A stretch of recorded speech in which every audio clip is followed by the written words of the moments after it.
성도님들 여러분들이 너무나도 잘 아시겠지만 저는 주님을 너무나도 사랑하는 그런 부모님 밑에서 태어났습니다.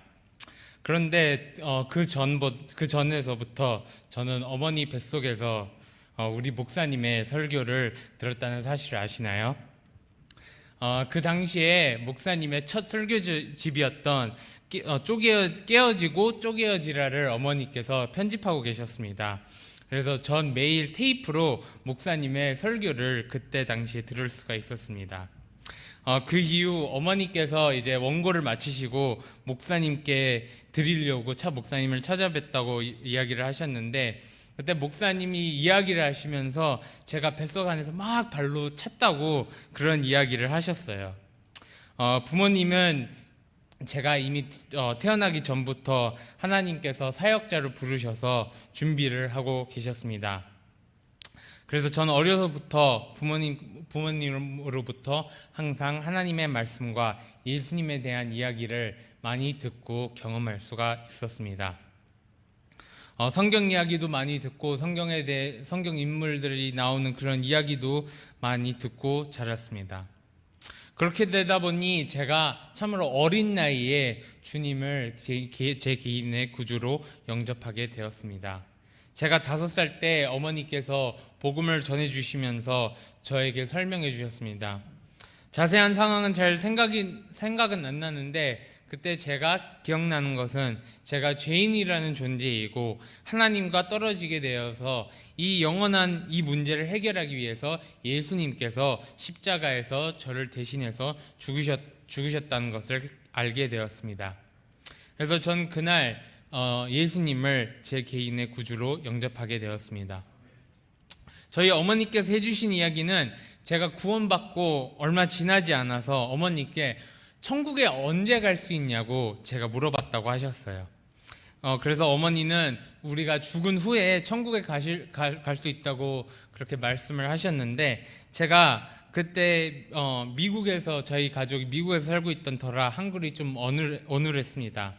그래서 제가 바닥을 떼굴떼굴 구르면서 죽으자 죽으라고 이야기를 했다고 그렇게 말씀을 해주십니다.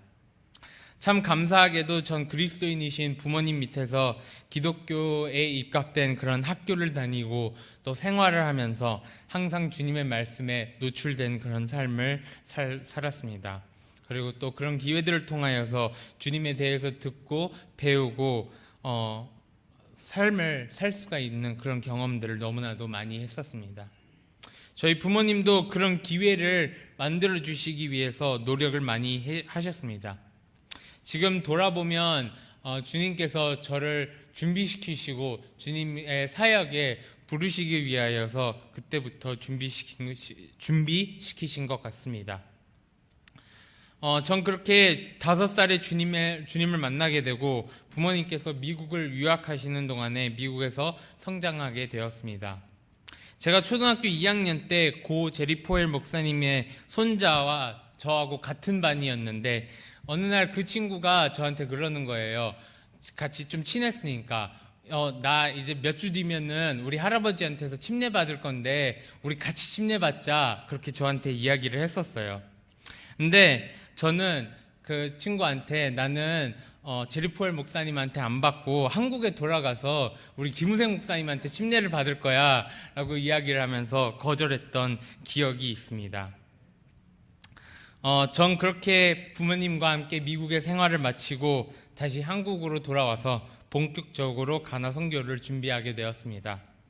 한국에서 생활은 정말로 쉽지가 않았습니다.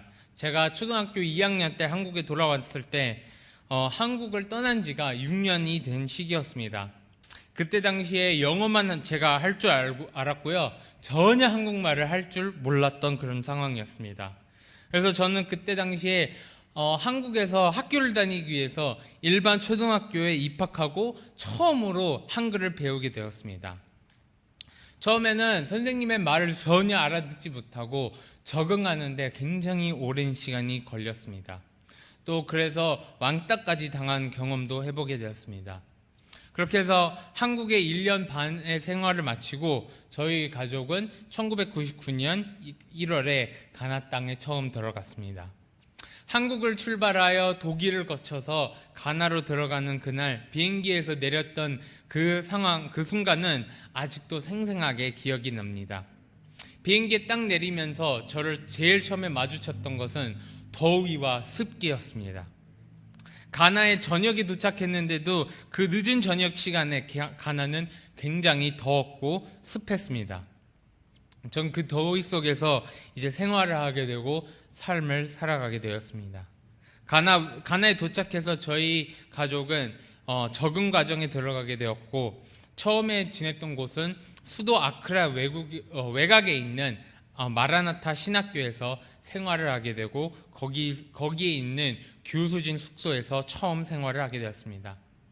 거기서 생활을 하면서 저와 제 동생은 학교를 다녀야 돼서 학교를 다니게 되었는데, 그때 당시에 가나 교육 상황에 의해서 세 가지 옵션이 있었습니다. 첫 번째는 거의 모든 해외 선교사 자녀들이 다니는 그 가나 옆 나라에 있는 코트디부아르라는 나라에서 선교사 자녀 학교를 다닐 수 있었고, 두 번째 옵션은 외국인들이 다니는 외국인 학교가 있고, 그리고 가나 현지 학교가 있었습니다. 저와 제 동생은 나이가 어렸기 때문에 그렇게 멀리 선교사 자녀 학교를 가는 것은 어려웠기에 선교사 자녀 학교는 가지 못하고, 또한 외국인 학교는 값이 너무 비싸서 외국인 학교를 다니지 못하고 마지막 옵션인 현지 학교를 다니게 되었습니다. 그래서 학교에 입학하고 간 첫날 학교가 난리가 났습니다. 왜냐하면은 처음으로 외국인이 그런 현지 학교에 입학하게 되었기 때문이었습니다. 그래서 학생들은 저와 제 동생을 와서 보고 만져보고 꼬집기도 하고 뭐 머리를 만지고 뭐 별짓을 다 하더라고요. 근데 그게 제 동생은 하도 싫어가지고 나중에는 학교에 부모님이 데려다 주시면은 반에 안 들어가고 막 도망 다니고 그랬던 그런 경험이 있습니다. 그러다가 학교를 한 2달 정도 다닌 후에 제가 어느 날 부모님께 와서 말씀드린 게 있어요. 저 더 이상 학교 다니기 싫다고. 근데 그 이유가 가나에서는 모든 학교에 종교 과목을 필수로 가르칩니다. 그 종교 과목은 안타깝게도 기독교만 가르치는 게 아니고 이슬람과 토속 종교도 같이 가르치면서 아주 세세하게 가나 사람들을 혼합 종교라는 그런 사상으로 만들어가는 그런 과목입니다. 그래서 전 부모님께 그리스도인으로서 제가 왜 이것을 배워야 되고 제가 왜 이런 학교에 다녀야 한다고 물었고, 그래서 학교에 다니기 싫다고 이야기를 했습니다. 그 교과서를 본 우리 부모님은 충격을 받으셨고, 그래서 저와 제 동생을 그 현지 학교에서 빼내셨습니다. 그 뒤로 저희는 집에서 홈스쿨링을 하면서 2년을 집에서 공부하게 되었습니다. 집에서 공부하면서 때로는 재밌기도 하고 힘들었을 때도 있었습니다. 동생과 같이 공부하였지만 학년이 달라서 결국에는 저희 둘이가 같은 공간에 있지만 다른 공부를 하면서 혼자 공부를 하게 되었습니다. 저와 제 동생은 비디오로 강의를 들어가면서 공부를 하고, 이제 저희가 썼던 교재가 미국의 어베카라는 교재인데 이게 기독교에 입각되어서 아주 뛰어난 교재였습니다. 홈스쿨링을 하는 2년간 저희 어머니의 건강은 굉장히 안 좋아지셨고, 그리고 저와 제 동생은 관리를 더 이상 못하셔서 제가 중학교 1학년 때 코트디부아르에서 위치한 선교사 자녀 학교를 다니게 되었습니다. 그 학교는 기숙사 학교였는데 전 중1 때 처음으로 가서 중1 때 부모님과 떨어지면서 생활을 하게 되었습니다. 근데 그 첫 1년은 저한테 굉장히 힘든 시기였고 적응하는데도 굉장히 어려운 시간을 보냈습니다. 그리고 그 중2가 되어서 이제 돌아갔을 때 조금 적응이 되어서 학교가 기대가 되어지고 또 학교를 다닐 수가 있었는데, 중2가 되었던 해가 2002년이었습니다. 그때 월드컵을 아프리카에서 저는 봤던 그런 기억이 납니다. 이제 중2가 되어서 다시 돌아가게 되었는데, 동생은 1년만 딱 다니고 다시 부모님과 홈스쿨링을 하게 되었습니다.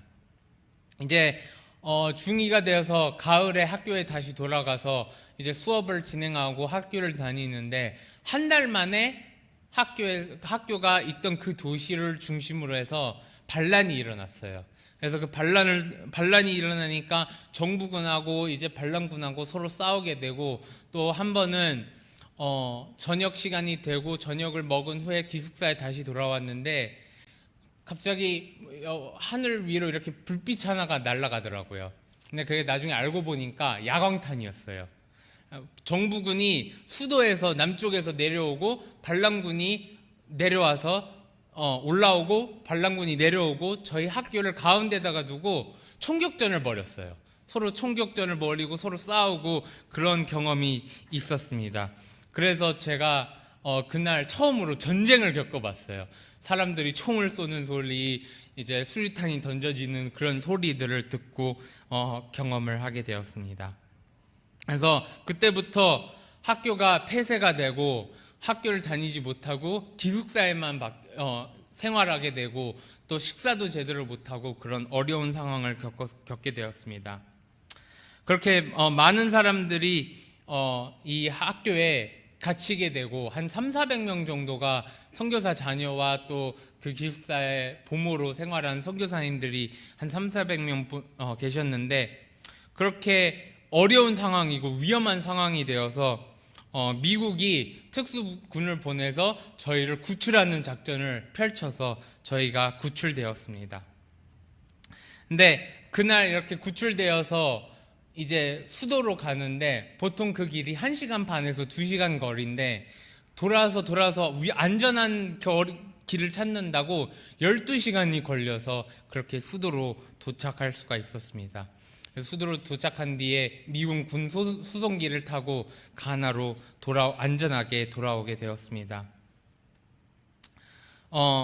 제가 그렇게 이런 경험을 하고 돌아오고 난 뒤에 이제 학교를 또 바꿔야 되는 상황이 생겨서 하나님께서 기회를 주셔서 한동대에 있는 선교사 자녀 학교를 다니고, 그리고 부모님께서 아버지께서 미국에 다시 돌아가셔서 박사학위를 받으시려고 논문을 쓰시기 위해서 미국으로 돌아가셔서 그때부터 중3 때부터 대학교 마칠 때까지 하나님께서 기회를 주셔서 미국에서 생활을 하게 되었습니다. 그래서 이렇게 미국에서 생활을 마치고 한국에 돌아오고 여러분께서 아시는 대로 선교를 준비하고 이제 선교사로 나아가게 됐습니다. 제가 하나님께서 저를 어떻게 소명하시고 어떻게 부르셨는지에 대해서는 다음번에 기회가 있을 때 이번 선교대회 기간 동안에 그 소명 간증을 또 여러분께 말씀드리고, 하나님께서 어떤 비전을 저에게 주셨고 또 어떤 일들을 저에게 보여주셨고 현재 어떤 사역들을 감당하고 있는지에 대해서 그때 여러분들과 나누도록 하겠습니다. 감사합니다.